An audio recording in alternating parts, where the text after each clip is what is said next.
Bienvenue à tous, bonsoir et merci d'être avec nous sur RTI 1. Le président Alassane Ouattara est arrivé ce lundi à Berlin en Allemagne. Le chef de l'État prend part à la conférence du G20 Compact with Africa, une initiative de la chancelière allemande Angela Merkel alors qu'elle assurait la présidence du G20 à Ouattara. La conférence du G20 Compact with Africa pour la promotion des investissements privés en Afrique se tient les 19 et 20 novembre à Berlin, en Allemagne. Le président de la République Alassane Ouattara est donc à Berlin pour participer à l'édition 2019 de cette initiative lancée en 2017 par la présidence allemande du G20. Je suis très heureux d'être là à l'invitation de la chancelière Angela Merkel pour participer au G20 Compact Africa. C'est la 3e édition et nous sommes heureux de la coopération entre l'Allemagne et la Côte d'Ivoire, des projets intéressants, importants qui sont en cours de réalisation et également des discussions sur le soutien au développement et la lutte contre le terrorisme. L'objectif principal étant d'accroître l'attractivité de l'investissement privé grâce à une amélioration des cadres macroéconomiques, commerciaux et financiers. 12 pays africains ont déjà adhéré à cette initiative, dont 7 de la sous-région ouest-africaine. Ce pacte du G20 avec l'Afrique constitue une opportunité pour accroître les investissements privés en Côte d'Ivoire en attirant les investisseurs directs des pays du G20.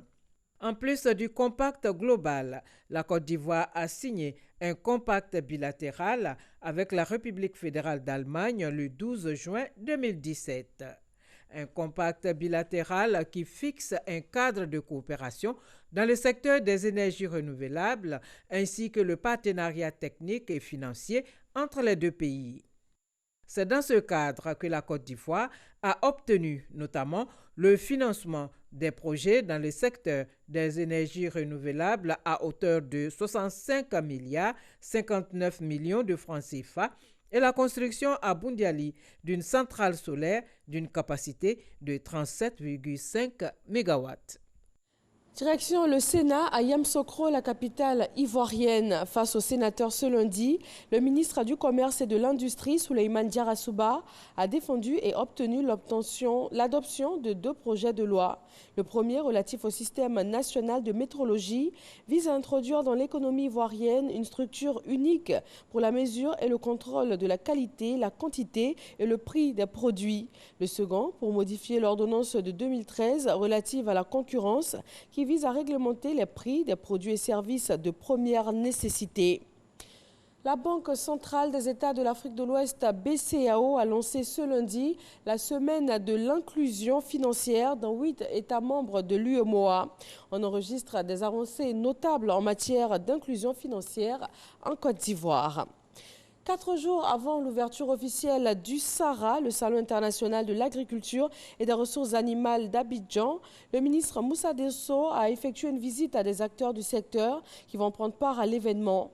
Il est allé également s'enquérir du niveau de réalisation des installations qui vont abriter ce salon qui va se dérouler au parc d'exposition de Port-Boué du 22 au 1er décembre 2019. L'opposant nigérien Ama Amadou est rentré à Niamey après 3 années d'exil. Il a été arrêté ce lundi matin car il lui reste 8 mois de prison à purger après sa condamnation dans une affaire de trafic de bébés.